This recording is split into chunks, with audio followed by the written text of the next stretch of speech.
ماں نے میری شادی ایک ایسی عورت سے کر دی تھی جو مجھ سے عمر میں 20 سال بڑی تھی۔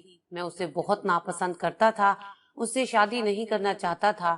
گھر والوں کے مجبور کرنے پر شادی تو کر لی، مگر اسے بیوی کا درجہ نہیں دیا تھا، اس لیے شہر آ کر ایک جوان لڑکی سے دوسری شادی کر لی۔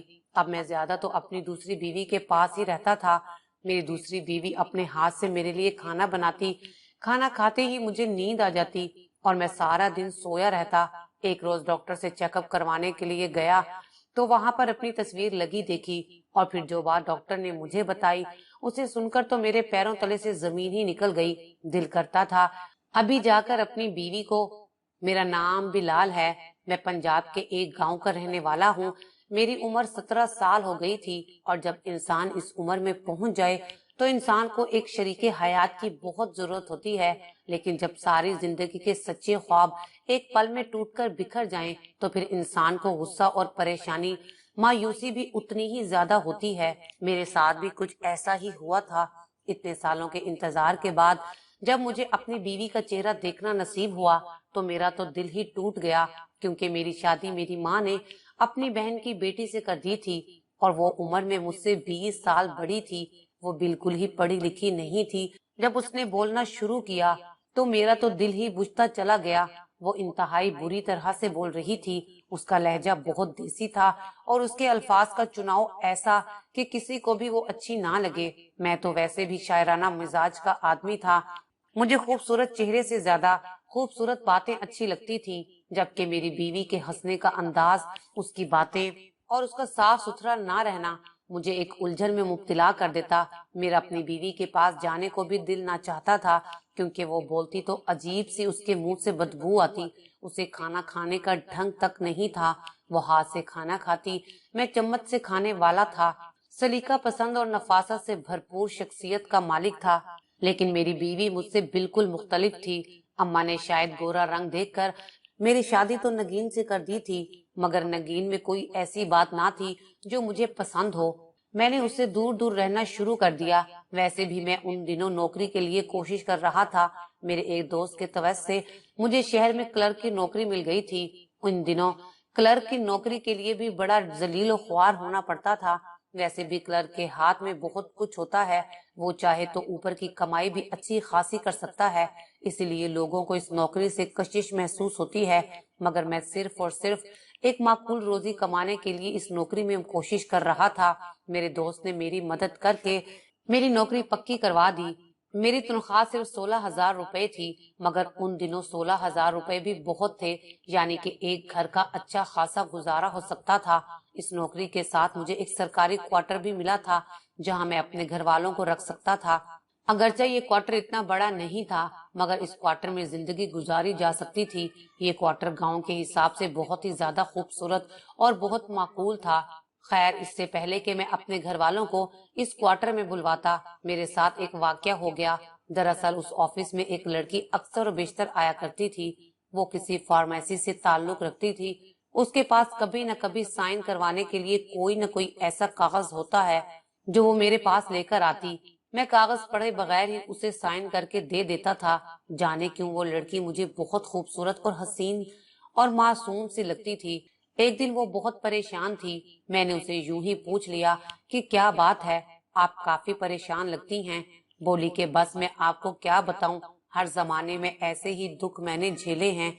میری عمر بہت کم ہے، لیکن پھر بھی میں جن تکلیفوں اور اذیتوں سے گزر رہی ہوں وہ کسی 40 سالہ عورت کے پاس بھی نہ ہوں گے۔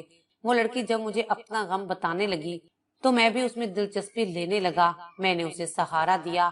پھر اس نے خود ہی مجھے کہا کہ یہاں پر باتیں کرنا مناسب نہیں لگتا، آپ میرے گھر چائے پر آ جائیں، ہم مل کر باتیں کریں گے۔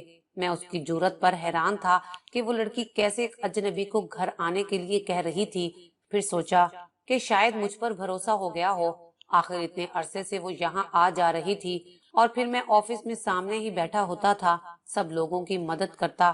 پھر سوچا کہ اس میں برا سوچنے والی کوئی بات نہیں، اس لڑکی کے بھائی بہن بھی اس کے گھر ہی ہوں گے، جبھی اس نے مجھے چائے پر بلایا ہوگا۔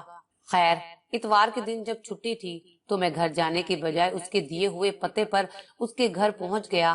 کہنے لگی، آپ میرے غریب خانے پر آئے، مجھے بہت خوشی ہوئی۔ اس نے دروازہ خود ہی کھولا تھا۔ وہ عام سے کپڑوں میں ملبوس تھی، بہت خوبصورت لگ رہی تھی۔ پھر وہ مجھے اندر ڈرائنگ روم میں لے کر گئی، مگر یہ جان کر مجھے حیرت ہوئی تھی کہ اس کے گھر میں کوئی بھی نہیں تھا۔ گھر میں بلا کی خاموشی اور سکون تھا۔ کہنے لگی، آپ بیٹھیں، میں آپ کے لیے چائے بنا کر لاتی ہوں۔ 5 منٹ میں وہ چائے بنا کر لے آئی۔ میرے سامنے بیٹھی وہ بہت پر اسرار خوبصورت اور با ادب شخصیت کی مالک لگ رہی تھی۔ اس کا قد تقریباً 5.5 فٹ سے زیادہ ہوگا۔ میں اس کی خوبصورتی دیکھ کر گھائل ہو گیا۔ میں نے کہا، اتنی خوبصورت لڑکی اور اکیلے گھر میں آپ کو کوئی ڈر نہیں لگتا؟ وہ بولی کہ اکیلے تو آپ بھی رہتے ہیں۔ میں نے حیرت سے پوچھا کہ آپ کو کیسے معلوم میں اکیلا رہتا ہوں؟ کہنے لگی، آپ کا اور میرا دکھ مشترکہ ہے۔ میں آپ کی آنکھوں کو ہی دیکھ کر اندازہ لگا سکتی ہوں کہ آپ اپنی زندگی میں تنہائی کا شکار ہیں۔ مجھے ایسے لگا جیسے میری دکھتی رگ پر کسی نے ہاتھ رکھ دیا ہو۔ میں نے کہا، بات تو آپ کی بالکل صحیح ہے، میں اپنی بیوی کے ہوتے ہوئے بھی تنہائی کا شکار ہوں۔ پھر میں نے اپنی بیوی کی برائیاں بیان کرنا شروع کر دی۔ ویسے بھی ایک ہمدرد یا گفتگو کرنے والا ملے تو انسان اسے کچھ نہ کچھ اپنے راز بتا ہی دیتا ہے۔ میں نے تو اپنی ساری زندگی کتاب کی طرح کھول کر اس کے سامنے رکھ دی۔ وہ بولی کہ مجھے اندازہ نہیں تھا آپ اتنے دکھی ہوں گے۔ میں تو اپنا دکھ بھول گئی ہوں۔ آپ جیسے خوبصورت نوجوان کو ایک پڑھی لکھی ہی لڑکی ملنی چاہیے تھی، لیکن آپ کے ساتھ جو ہوا مجھے اس پر شدید دکھ ہے۔ میں اس کی باتیں سن کر بہت خوش ہوا کہ چلو کسی کو تو میرے دکھ کا اندازہ ہے۔ پھر کہنے لگی کہ میرے لیے زندگی میں ایک مسئلہ ہے، میں ایک مختلف ذہن کی مالک لڑکی ہوں۔ آپ کو پتا ہے میں نے آج تک شادی کیوں نہیں کی؟ یکدم اس نے ایک ایسی بات کر دی کہ میں اچھل پڑا۔ اچھا، آپ غیر شادی شدہ ہیں؟ میں نے حیرت سے پوچھا تو وہ کہنے لگی، آپ کو کیا لگا میرے بچے اسکول گئے ہیں اور میں سکون سے آپ سے باتیں کر رہی ہوں؟ وہ لڑکی بولی تو میں ہنس پڑا۔ نہیں، آپ تو بہت کم عمر لگتی ہیں، میرا وہ مطلب نہیں تھا۔ خیر، میں آپ کو بتاتی ہوں کہ میں نے شادی کیوں نہیں کی۔ وہ لڑکی ہاتھ پر ہاتھ رکھے بڑے ہی پر اعتماد انداز میں مجھے بتا رہی تھی، میں نے شادی اس لیے نہیں کی کہ مجھے شوہر کا ہر وقت ساتھ رہنا اچھا نہیں لگتا۔ میں تنہائی پسند ہوں، میں چاہتی ہوں کہ میں اپنی زندگی آزادی کے ساتھ گزاروں۔ پھر باتوں باتوں میں اس کی اور میری پسند پر بات ہونے لگی۔ وہ بولی کہ تم مجھ سے شادی کیوں نہیں کر لیتے؟ میں اس کے اتنے پر جستہ جواب پر حیران رہ گیا کہ وہ ایسا کیسے کہہ سکتی ہے۔ ایک کنواری لڑکی اور آزاد خیال لڑکی مجھے اپنا شوہر بننے کا کیوں کہہ رہی تھی، جبکہ میں ایک معمولی کلرک تھا اور وہ ڈاکٹر تھی۔ میں نے کہا کہ میں آپ کو کچھ بھی نہیں دے سکتا، میرے پاس تو اپنی بیوی بچوں کے خرچہ پورا کرنے کے لیے بھی پیسے نہیں ہوتے۔ میں آپ سے شادی کر کے آپ کے لیے بوجھ بن جاؤں گا۔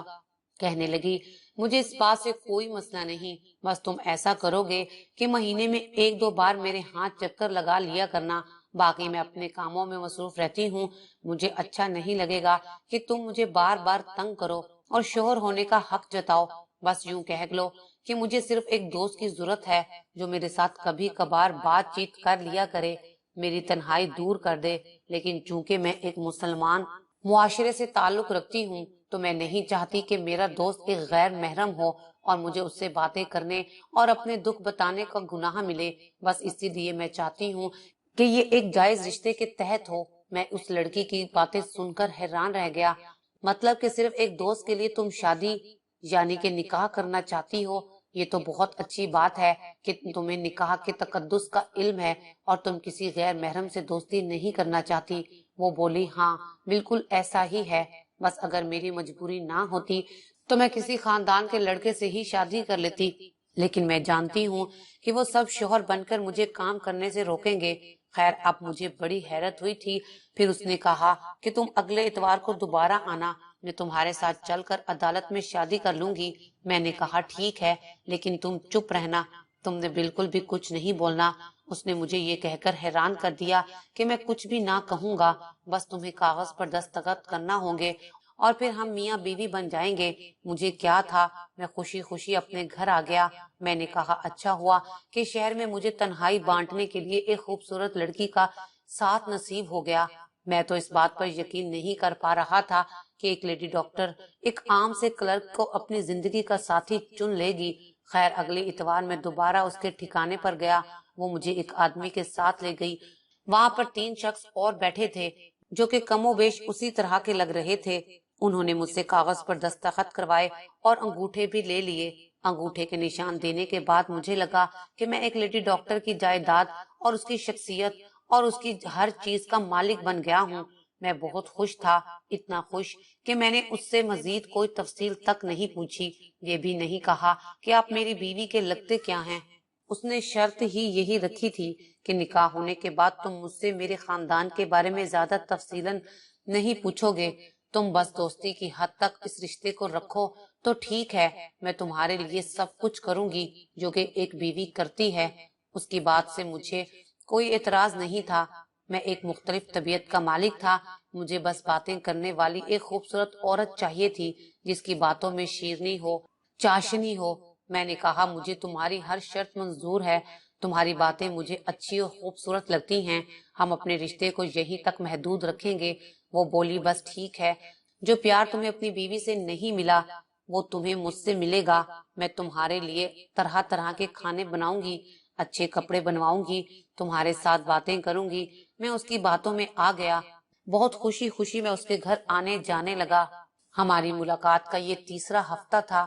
جب میں اپنی دوسری بیوی کے گھر بیٹھا تھا، وہ بولی آج میں تمہارے لیے خاص قسم کا سوپ بنا رہی ہوں جسے پیتے ہی تمہیں سکون مل جائے گا۔